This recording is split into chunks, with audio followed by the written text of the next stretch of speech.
വേണ്ടെന്ന് ആവർത്തിച്ച് ഇടത് സഹയാത്രികനും കേരള സാഹിത്യ അക്കാദമി ചെയർമാനുമായ കെ സച്ചിദാനന്ദൻ. വോട്ടിനു വേണ്ടി ഭൂരിപക്ഷ പ്രീണനമാണ് ഇടതുപക്ഷം നടത്തുന്നത്. ഏത് പ്രതിസന്ധി ഘട്ടത്തിലും താങ്ങി നിൽക്കുന്ന വ്യക്തികളാണ് ഇവരൊക്കെ.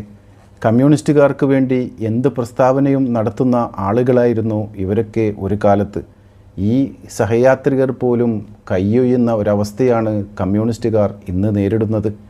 കഴിഞ്ഞ പ്രാദേശിക തെരഞ്ഞെടുപ്പിൽ ജനങ്ങളും ഇവരെ കയ്യൊഴിഞ്ഞു.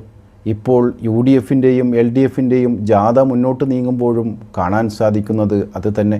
ഇന്ന് തലശ്ശേരിയിൽ UDFൻ്റെ ജാഥയിൽ അല്ലെങ്കിൽ UDF നേതാക്കന്മാരെ കാണാൻ തടിച്ചുകൂടിയ ജനങ്ങളെ കാണുമ്പോൾ അത് അത്ഭുതമാണ്. അത് കമ്മ്യൂണിസ്റ്റ് കോട്ട എന്നോർക്കണം. ഇടതുപക്ഷം നയിക്കുന്ന ജാഥയിൽ ഒഴിഞ്ഞ കസേരയ്ക്ക് മുന്നിൽ നിന്ന് പ്രസംഗിക്കുന്ന നേതാക്കന്മാരെയാണ് നമുക്ക് കാണാൻ സാധിക്കുന്നത്. ഈ കമ്മ്യൂണിസ്റ്റുകാരുടെ ഭരണത്തിൽ ജനങ്ങൾ അത്രയ്ക്കും പൊറുതിമുട്ടിയിരിക്കുന്നു എന്ന് തന്നെയാണ് ഇതിലൂടെ നമ്മൾ മനസ്സിലാക്കേണ്ടത്. ഭരണമാറ്റം അനിവാര്യമാണ്. അതിനായി നമുക്ക് UDFൻ്റെ പിന്നിൽ അണിനിരക്കാം.